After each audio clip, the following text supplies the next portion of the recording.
습니다. 나는 인생 후반부를 제일 안정적으로 산 사람이다. 은퇴 전 그는 분명 준비된 사람이었습니다. 김 씨는 대기업 협력업체에서 30년 넘게 근무했습니다. 연봉은 아주 높진 않았지만 꾸준했고 성실했습니다. 퇴직할 무렵 그는 퇴직금, 개인연금, 약간의 예금, 그리고 오래 살던 아파트 한 채를 가지고 있었습니다. 주변 사람들의 평가도 같았습니다. 당신은 걱정 없겠다. 노후 준비 잘 해놨네. 그 역시 그렇게 믿었습니다. 그런데 문제는 그 준비가 얼마를 가지고 있느냐에만 집중되어 있었다는 것입니다. 얼마나 오래 써야 하는지에 대한 계산은 그의 머릿속에 없었습니다. 은퇴 후 1년, 삶이 느슨해지기 시작했습니다. 출근을 하지 않게 되자 시간이 갑자기 많아졌습니다. 아침에 눈을 떠도 서두를 이유가 없었습니다. 이럴 때가 인생에 또 있겠나. 그는 그렇게 생각했습니다. 그리고 자신도 모르게 생활 반경이 커지기 시작했습니다. 점심은 집에서 먹는 대신 밖에서 먹는 날이 늘었습니다. 커피 한 잔도 집이 아닌 카페에서 마시기 시작했습니다. 하나하나는 작은 돈이었습니다. 하지만 매일 반복됐습니다. 김 씨는 이렇게 말합니다. 그땐 돈이 줄어든다는 느낌이 전혀 없었어요. 통장에 아직 숫자가 크게 남아 있었거든요. 바로 이 시점이 노후를 망치는 첫 번째 갈림길입니다. 김 씨가 처음 저지른 실수는 이것이었습니다. 퇴직금을 자산이 아니라 여유자금으로 생각한 것. 은퇴하자마자 그는 생활 패턴을 바꿨습니다. 아침에 늦게 일어나고 점심엔 친구들과 외식, 저녁엔 술 한 잔. 문제는 이 모든 비용이 매달 고정적으로 빠져나가기 시작했다는 점입니다. 퇴직금 있으니까 몇 년은 괜찮겠지. 이 말이 모든 불행의 시작이었습니다. 퇴직금은 월급이 아닙니다. 하지만 그는 퇴직금을 월급처럼 조금씩 쓰면 오래 간다고 착각했습니다. 두 번째 실수는 차였습니다. 주변 친구들이 하나둘씩 큰 차로 바꾸기 시작했습니다. 골프 다니고 여행 다니기엔 작은 차가 불편하다며 말이죠.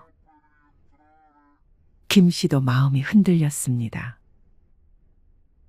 이 나이에 차 하나 편한 거 타야지. 그는 결국 소득은 없는데 차는 더 비싼 걸로 바꿨습니다. 문제는 차값이 아니라 유지비였습니다. 보험료, 세금, 기름값, 정비비. 매달 고정으로 빠져나가는 돈은 생각보다 훨씬 컸습니다.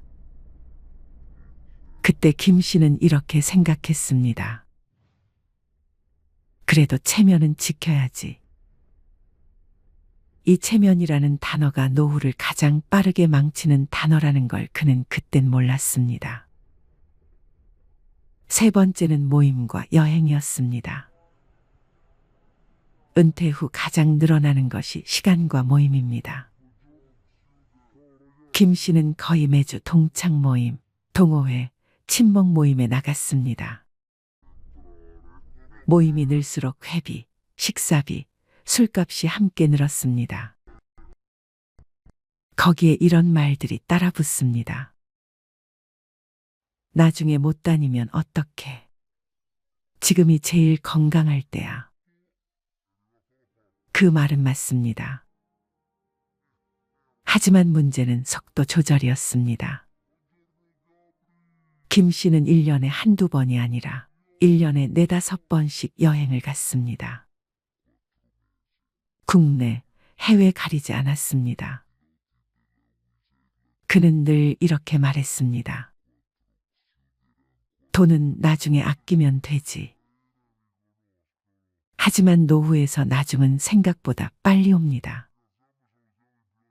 네 번째 실수는 자식과 손주를 위한 과한 지출이었습니다. 처음엔 좋은 마음이었습니다. 손주 옷 내가 사줄게. 여행 경비 내가 낼게. 하지만 그게 반복되면서 김 씨는 항상 내는 사람이 되어버렸습니다. 문제는 그 돈이 감사가 아니라 당연함으로 바뀌기 시작했다는 점입니다. 나중에 김 씨가 지갑을 닫자 주변의 반응은 차가웠습니다. 그제서야 그는 깨달았습니다. 내가 쓴 돈은 기억에 남지 않는다. 은퇴 후 6년, 김 씨의 통장은 눈에 띄게 줄어 있었습니다. 문제는 돈만이 아니었습니다. 그를 가장 힘들게 한 건 불안이었습니다. 병원비가 걱정되고 앞으로 몇 년을 더 살아야 할지가 두려워졌습니다. 그는 말합니다. 젊을 땐 돈이 없어서 힘들었고 노후엔 돈이 줄어드는 게 공포였습니다. 그제서야 그는 알았습니다. 노후에서 가장 중요한 건 얼마 쓰느냐가 아니라 얼마 오래 버틸 수 있느냐라는 걸. 마지막으로 꼭 드리고 싶은 말. 60대의 소비는 인생을 즐기는 도구가 될 수도 있고 인생을 무너뜨리는 칼이 될 수도 있습니다. 소득 없는 상태에서 고정비를 늘리는 것, 체면 때문에 지출을 늘리는 것, 퇴직금을 월급처럼 쓰는 것, 자식과 손주에게 한계를 두지 않는 것. 이 네 가지만 지켜도 노후는 완전히 달라집니다. 노후에는 얼마나 멋지게 쓰느냐보다 얼마나 불안 없이 사느냐가 훨씬 중요합니다. 지금 이 이야기가 누군가에게는 아직 늦지 않은 경고가 되길 바랍니다. 은퇴한 지 1년째인 63세 박정훈 씨는 그날도 동네 친구들과의 정기 모임에 나갔습니다. 장소는 늘 그렇듯 시장 근처에 있는 은성식당. 허름하지만 숯불 냄새가 좋고 사장님이 인심이 좋아 고기 한 점 더 얹어주는 그런 곳이었습니다. 저녁 6시 모임에 단골 멤버들이 하나둘 모였습니다. 태수, 영만, 진우, 동철, 민호 그리고 정훈. 다들 40년 넘게 알고 지낸 얼굴들입니다. 야, 이제 우리 진짜 다 은퇴했네. 태수가 소주잔을 들며 말하자 누군가 은퇴라니 듣기 싫다 하며 웃었습니다. 그러나 그 웃음엔 어딘가 쓸쓸함이 묻어 있었습니다. 퇴직이란 단어는 어릴 적엔 부러움이었지만 막상 그 나이에 다 보니 끝이라는 말처럼 들리기 때문입니다. 소주 한 병이 비워질 때쯤 평소 장난기 많은 영만이 말을 꺼냈습니다. 야, 우리 다 친구끼리 숨김없이 한번 얘기해보자. 지금 통장에 얼마 남았냐? 궁금하잖아. 순간 분위기가 얼어붙었습니다. 누군가 농담으로 툭 던진 말이었지만 그 한마디가 마치 마음속을 들추는 질문 같았기 때문입니다. 태수가 헛기침을 하며 말했습니다. 나? 뭐 한 3억 좀 넘게 있지. 아파트 있으니까 걱정은 없고. 야, 너 거짓말하지 마. 너 부동산 임대도 있잖아. 진우가 웃으며 말하자 다들 허 웃음이 터졌습니다. 그래봤자 뭐하냐. 자식들 결혼식 한 번 하면 반은 날아간다. 누군가의 현실적인 말에 분위기가 금세 가라앉았습니다. 그때 영만이 정훈을 보며 물었습니다. 정훈아, 넌 기술직으로 오래 다녔잖아. 연금도 꽤 될 거고 뭐 좀 모아놨지? 정훈 씨는 웃으며 숟가락을 내려놨습니다. 나 글쎄 아파트 하나 그리고 통장에 조금. 그냥 하루 세 끼 먹고 사는 정도야. 순간 친구들은 조용해졌습니다. 누구도 더 묻지 않았지만 그 침묵 속엔 각자의 불안이 숨어 있었습니다. 모임이 끝난 밤, 정훈 씨는 집으로 돌아오며 혼잣말을 했습니다. 왜 나이 들면 꼭 통장 얘기가 나오는 걸까? 퇴직 전엔 누가 얼마 버는지 신경도 쓰지 않았습니다. 그런데 은퇴 후엔 누가 얼마나 모았는가가 자존심이자 존재의 기준이 되어버린 듯 했습니다. 그날 밤, 정훈 씨는 오랜만에 자신의 통장을 꺼내봤습니다. 잔액은 1억 6천만 원. 은퇴 당시엔 충분하다고 생각했지만 1년 사이 줄어드는 속도가 너무 빨랐습니다. 연금으로 들어오는 돈은 월 120만 원 남짓. 관리비, 식비, 아내 약값, 손주 용돈 그렇게 쓰고 나면 손에 남는 게 없었습니다. 정훈 씨는 조용히 한숨을 내쉬었습니다. 이게 평생 일한 결과인가? 그 후 몇 달 동안 모임은 예전 같지 않았습니다. 한 달에 한 번 모이던 친구들이 하나둘 빠지기 시작했습니다. 태수는 식당에 오지 않았습니다. 사업 정리하느라 바쁘다는 말만 남겼습니다. 그의 아내가 건강이 안 좋다는 소식도 들려왔습니다. 영만은 그 사이 차를 바꿨습니다. 퇴직했는데 한 번쯤은 좋은 차 타보고 싶더라라며 하이브리드 SUV를 자랑했지만 3개월 후 그 차는 중고 사이트에 올라왔습니다.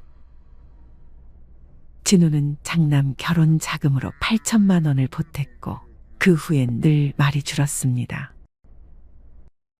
밥값을 낼 때마다 이번엔 내가 낼게 하던 그가 이젠 나중에 보자 하고 자리를 피했습니다. 정훈 씨는 깨달았습니다. 은퇴란 수입이 끊기고 관계가 변하는 시기구나. 그즈음 정훈 씨는 아내의 권유로 구청 평생학습관에 시니어 재무관리 과정을 신청했습니다. 첫날 강사는 칠판에 이렇게 썼습니다. 노년의 불안은 돈이 없어서가 아니라 돈을 다루는 기준이 없기 때문입니다. 그 한 문장이 정훈 씨의 마음을 때렸습니다. 강사는 이어 말했습니다. 돈을 모으는 기술보다 돈을 천천히 쓰는 기술이 더 중요합니다.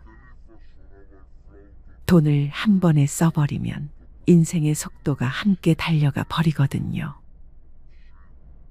그날 강의에서 정훈 씨는 처음으로 생활비 구조표를 만들었습니다.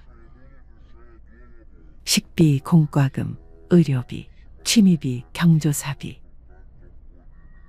이렇게 구분하자 불필요한 지출이 한눈에 보였습니다.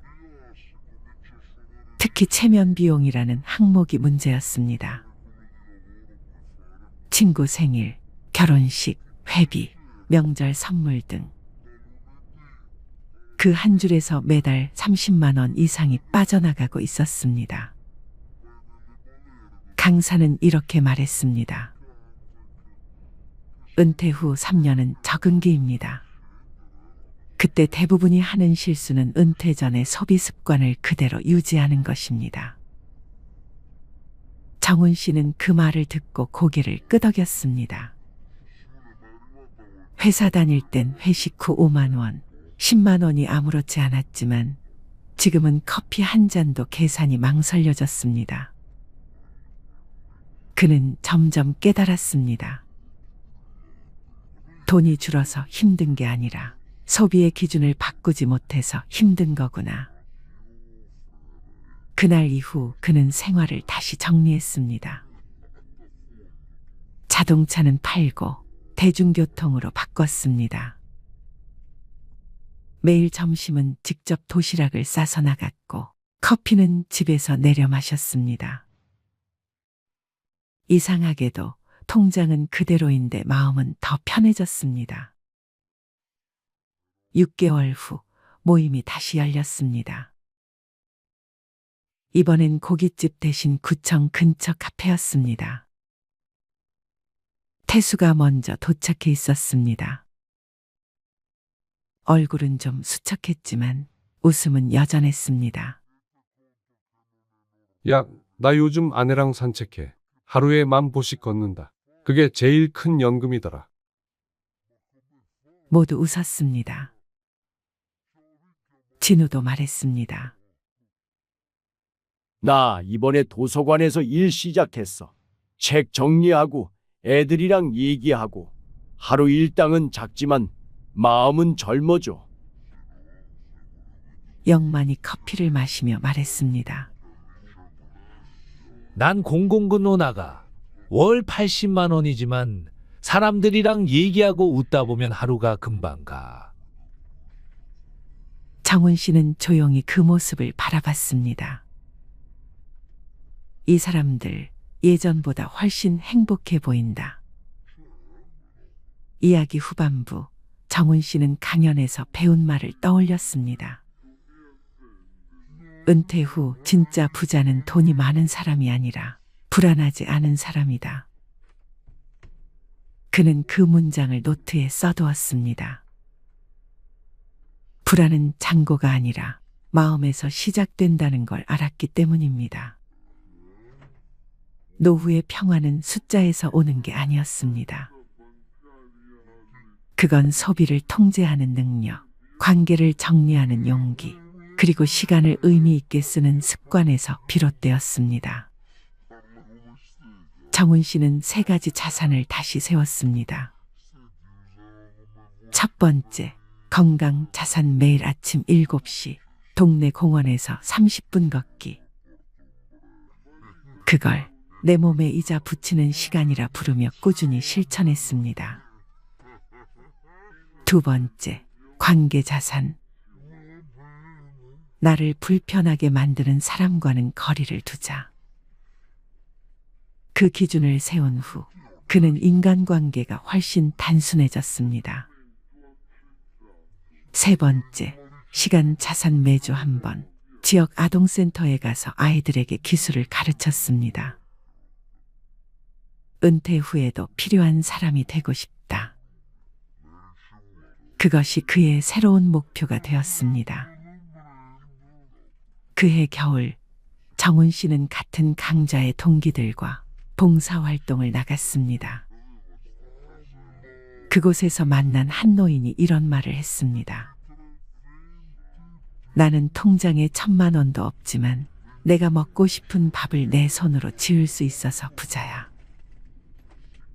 그 한마디에 정훈 씨는 고개를 숙였습니다.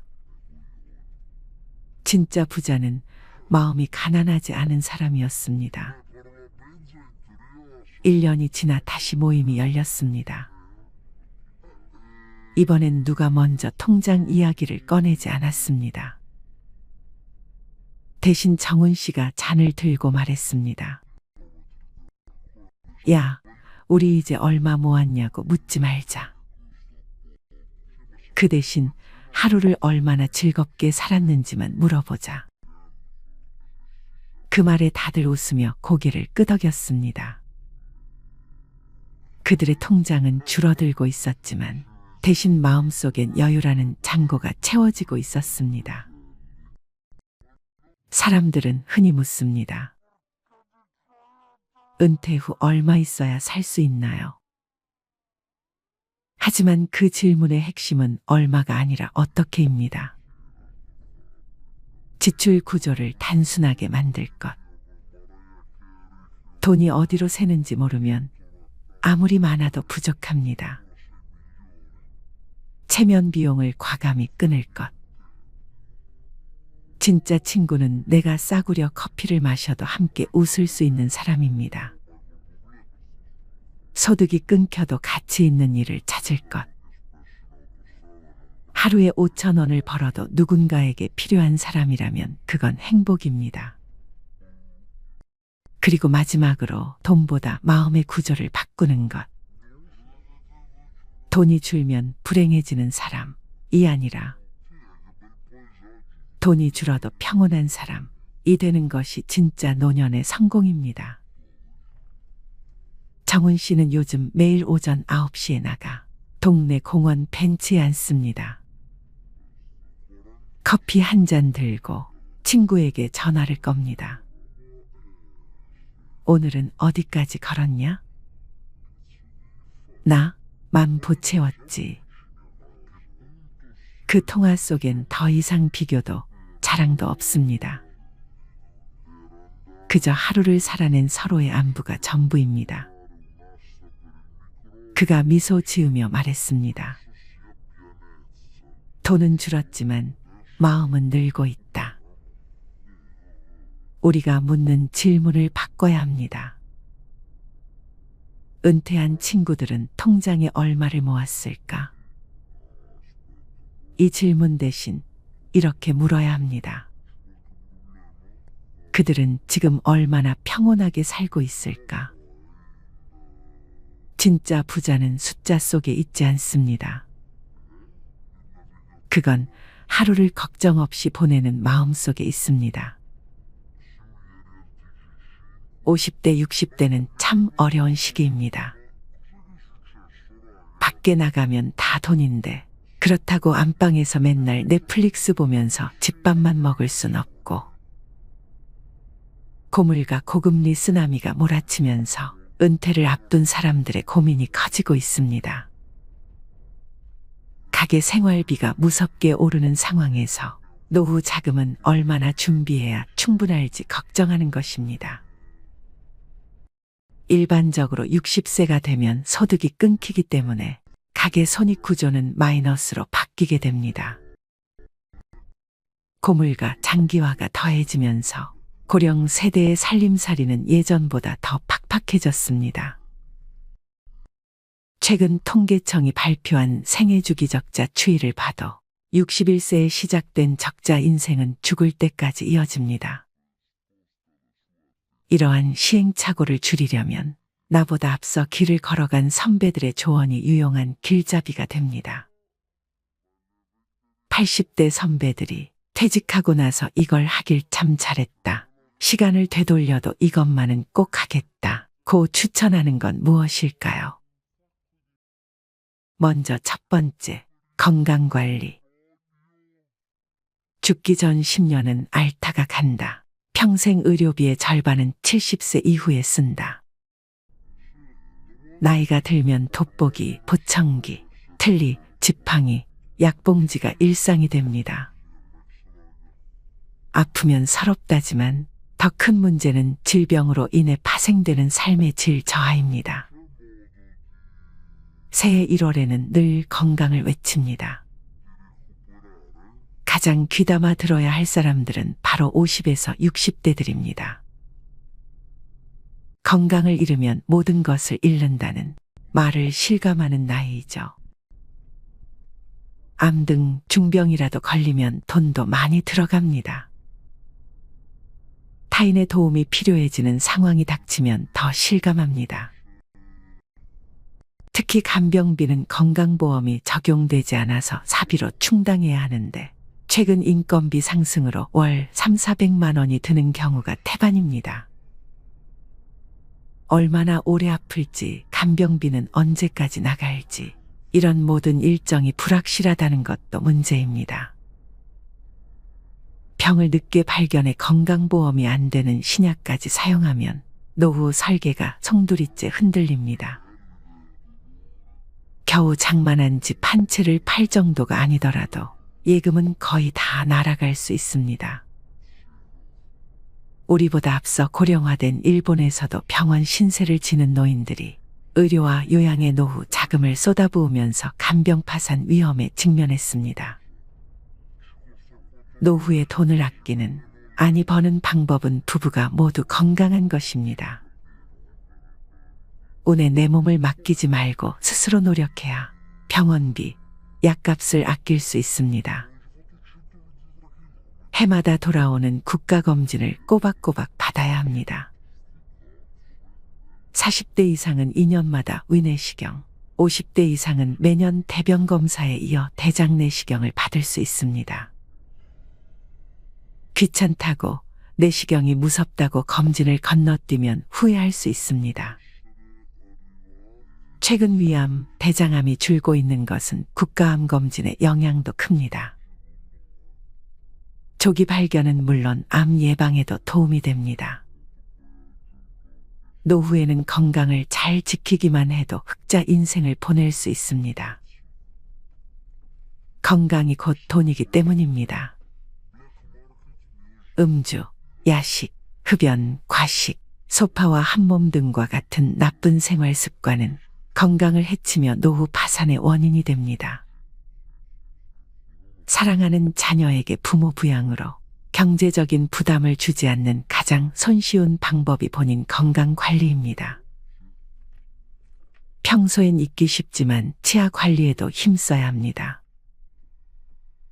김현정 서울대 치대 교수는 구강 건강이 나빠지면 노쇠 위험이 높아진다는 연구가 나와 있을 정도로 구강 건강은 노년기 삶의 질을 좌우한다면서 치아와 잇몸이 부실한 고령자는 영양 섭취를 제대로 하지 못해 기력이 금방 쇠하는데 이렇게 되면 근력 저하와 반복적인 낙상, 만성질환 악화 등의 위험이 커진다고 말했습니다. 치아가 부실하면 먹는 즐거움이 사라지고 식욕 저하로 만성적 영양 불량 상태에 빠지기 쉽습니다. 그리고 담배를 끊어야 합니다. 흡연은 고혈압, 당뇨병, 뇌경색, 심근경색, 신장병으로 가는 주범입니다. 여기서 담배의 유해성을 새삼 들먹이고 싶지 않습니다. 수많은 발암 물질이 가득한 매캐한 연기를 흡입하니 나이 들면 몸이 고장 날 수밖에 없습니다. 최근 7, 80대 할머니 폐암 환자가 많은 것은 과거 안방에서도 자유롭게 담배를 피웠던 문화의 영향도 큽니다. 필터를 거치지 않은 담배 연기 속에 발암 물질이 더 많습니다. 이기적인 아버지 탓에 아이들도 병이 들었을 것입니다. 자식들이 부모 간병비까지 부담하면 등골이 휩니다. 치매도 본인이 노력하면 막을 수 있는 혈관성 치매가 30%가 넘습니다. 뇌졸중 후유증이 혈관성 치매입니다. 50, 60대는 건강한 노년으로 가는 갈림길입니다. 자녀를 위해서라도 내 건강을 살펴야 합니다. 수억 원이나 되는 폐암 신약을 사기 위해 살고 있던 집까지 팔았다는 얘기에 한숨이 절로 나옵니다. 노후 대책으로 가장 중요한 것은 부부의 건강을 지키는 것입니다. 두 번째, 퇴직금으로 인생 역전의 베팅. 일은 넘으면 힘 빠져서 돈 쓸 일도 별로 없을 텐데요. 노후 준비를 소홀히 하는 사람들의 변명은 이런 식입니다. 하지만 노년기에는 노부모 간병, 자녀 지원, 배우자 병환, 주택 수리 등 오히려 예상치 못했던 목돈 지출이 발생하기 쉽습니다. 이런 돌발 상황에 대비하려면 통장이 필요합니다. 잔고가 바닥나면 일하면 되잖아라고 생각할 수 있지만 건강이 나빠져서 예전처럼 돈을 벌지 못할 가능성이 높습니다. 젊었을 때 모아둘 거리라고 후회하지 않으려면 저축하는 습관을 몸에 익혀야 합니다. 지금 벌고 있는 소득은 20, 30년 후에 소득이 없을 내 자신과 배우자가 쓸 소중한 씨앗입니다. 나중에 퇴직금을 받을 테니까 저축은 필요 없다는 생각도 위험합니다. 퇴직금을 일시금으로 받아서 주식이나 부동산 등에 투자하겠다는 유혹도 생길 수 있지만 성급히 결정하면 나중에 후회하기 쉽습니다. 나이 들어서 투자에 실패하면 젊을 때처럼 패자부활전이 어렵습니다. 힘들게 번 퇴직금은 놀리지 마세요라고 접근하는 사람은 100% 사기꾼이라고 생각하세요. 퇴직금은 일시금이 아니라 연금 형태로 받아야 절세 효과도 있어 유리합니다. 노년기에 투자를 하고 싶다면 미국 등 글로벌 우량지수에 연동되는 대표 금융상품에 한정하고 여행, 취미 등에 쓰는 돈도 예산 내에서 쓰는 게 좋습니다. 마지막으로 황혼의 나이에 무조건적인 자녀 지원은 독이 될 수 있습니다. 경제적으로 자립하지 못했다고 해서 계속 퍼주면 내 노후가 먼저 무너집니다. 자식에게 한 푼도 안 주면 맞아 죽지만 다 주면 굶어 죽고 밥만 주면 무서워 죽는다는 말은 우스갯소리이지만 속에 뼈가 있다는 걸 잊지 마세요. 세 번째, 자식한테 손 안 벌릴 만큼은 모아둬라. 노후 생활비는 평생 동일한 금액이 필요한 것이 아니라 나이가 들수록 점점 감소하는 경향을 보입니다. 은퇴 직후엔 바깥 활동이 여전히 왕성하기 때문에 은퇴 이전과 비교해 생활비는 비슷하게 듭니다. 그러나 나이가 들수록 외부 활동은 뜸해지고 배우자 사망 등의 변수도 생겨 가계 씀씀이는 점점 감소합니다. 80대엔 5, 60대에 쓰던 생활비의 절반만 있어도 충분하다는 은퇴 전문가도 있습니다. 베스트셀러 87세 비즈니스맨, 지금이 최고 전성기를 펴낸 88세 코리아 마시로 씨는 나이가 들수록 소비 욕구가 약해지기 때문에 큰 병에 걸리지 않는 한 그렇게 큰 돈이 필요하지 않다면서 퇴직하고 돈을 더 많이 벌겠다고 자꾸 욕심을 내면 오히려 삶의 균형이 깨져 불행해지기 쉽다고 말했습니다. 노후 자금은 얼마나 준비해야 할까? 설문조사에 참여한 80대 남녀들은 자식에게 손 벌리지 않을 정도의 저축은 해둬라 라고 했습니다. 이 밖에 연금만 갖고서 생활할 수 있게 미리 재무 설계에 힘쓰고 절약, 보험 가입, 대출 상환 등도 신경 쓰라고 조언했습니다. 70대 이하 후배들에게 권하고 싶은 투자 활동으로는 주식 투자가 최고로 뽑혔고 그 다음으로는 펀드, 연금, 일본 채권, 금투자, 해외 채권 등의 순이었습니다. 이렇게 80대들이 퇴직 후에 해서 참 좋았던 세 가지에 대해 알려드렸습니다. 그렇다면 부자들은 어떤 소비 습관을 가지고 있는지 지금 바로 알려드리겠습니다. 첫 번째로, 많이 버는 것보다 덜 쓰는 것이 중요합니다. 부자가 되기를 바라지만 그 방법을 알아봤을 때 부자들에게 해당하는 사람은 소수라는 사실을 알게 됩니다. 부자들은 덜 쓰는 방법을 통해 부자가 되는 경우가 더 많습니다. 돈을 버는 것보다 불필요한 지출을 줄이는 것이 더 중요하다고 말씀드립니다.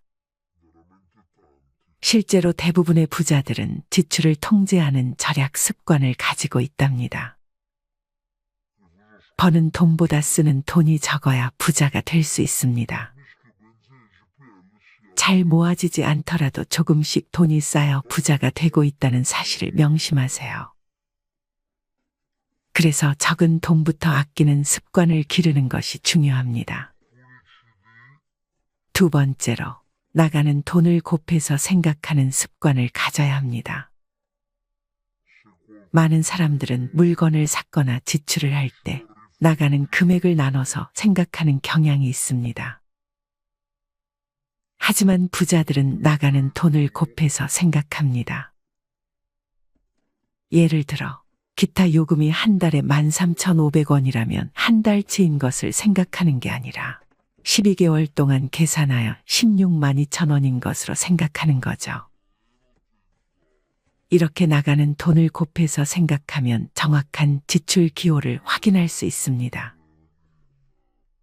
쇼핑을 할 때도 필요한 물건만을 사게 되고 좀 더 정확한 지출을 할 수 있어요. 세 번째로 미니멀 라이프를 실천하세요. 미니멀 라이프란 삶의 모든 것을 단순화시키는 것을 의미합니다. 적게 갖는 삶을 추구하는 것인데요.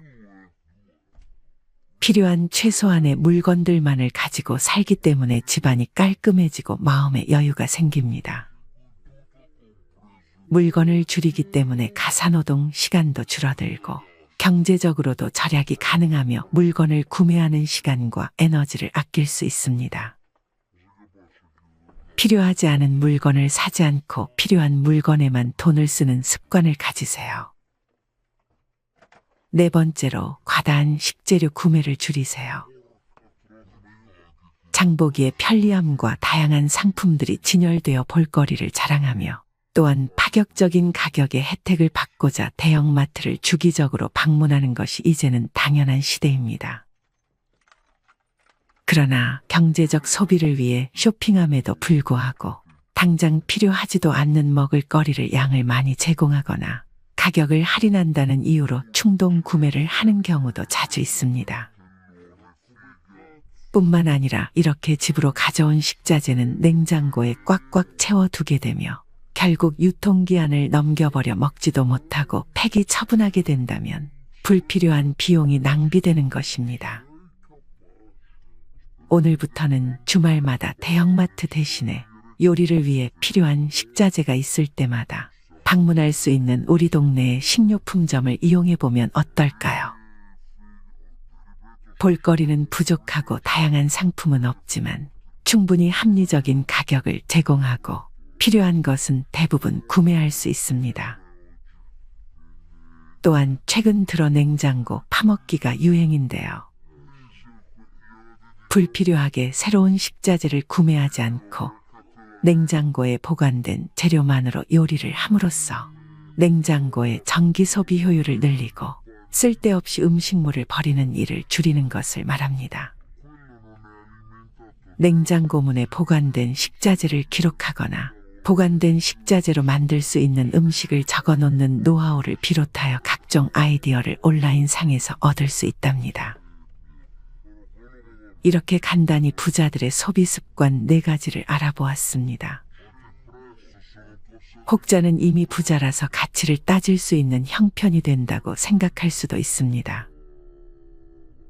하지만 소비 습관에 따라 부자가 되는 길을 더 단축시킬 수도 있는 것이죠. 부자처럼 보이려고 애쓰지 말고 진짜 부자가 되려고 노력해 보세요. 많은 사람들이 겉으로 보기에 부자가 보이는 것을 추구하지만 이는 잘못된 마인드입니다. 진짜 부자들은 외부적으로 까만 소박한 생활을 하지만 내면에서는 여유와 깊이를 느낄 수 있습니다. 겉으로 보이려고 분에 넘치는 소비를 하는 것은 가짜 부자로 보이게 할 뿐입니다. 진짜 부자들은 소박한 생활을 유지하며 진정한 부자로 성장하는 것이 중요합니다. 이렇게 부자들의 소비 습관을 통해 부자가 되어가는 방법을 알아봤습니다.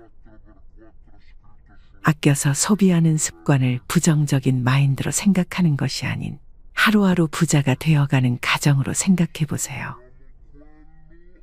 사는 것을 아끼는 것이 후회하는 것보다 좋다는 사실을 명심해 주세요. 생활비가 부족하면 어떡하지? 퇴직 후의 삶에 대해 대다수 사람들은 돈 걱정부터 합니다. 하지만 80대 선배들은 노년엔 돈보다는 외로움이 더 문제라고 말합니다. 특히 직장에 평생 헌신하며 살아온 회사올인형 남성은 퇴직 후 사회적 고립에 괴로울 수 있는 만큼 지루한 고독감을 극복하는 방법을 알아야 한다는 것입니다. 설문에 참여한 80대 선배들은 노년 고독을 이겨낼 구체적인 방법으로 취미 활동에 참여한다, 지역 활동에 참여한다, 부부 대화를 자주 한다, 부부 가족 여행을 떠난다 등을 추천했습니다. 늙으면 부부밖에 없다는 말이 있다더니. 설문에 참여한 80대 응답자 10명 중 7명은 인생에서 소중히 생각했어야 할 사람은 누구인가라는 질문에 배우자라고 답했습니다. 퇴직 후 고독감을 없애기 위한 최고 방법은 재취업이라는 의견도 있습니다. 회사에 매일 가서 사람을 만나면 고독감은 저절로 해소된다는 것입니다. 또 출퇴근을 매일 하면 자연스럽게 건강도 유지되고 작게나마 수입도 생기니 그야말로 일석삼조입니다. 88세인 코리아 마시로 씨는 회사 정년은 회사가 정하는 것이라고 생각하지만 그럴 필요가 없다면서 일할 의욕이 있고 몸이 허락한다면 내 정년은 100세라는 생각이 필요하다고 말했습니다. 노후 전문가인 오오에 히데키 씨는 회사 올인형 남성들은 퇴직 후에 인간관계가 끊어지면 심각한 고독감의 우울증을 앓곤 한다면서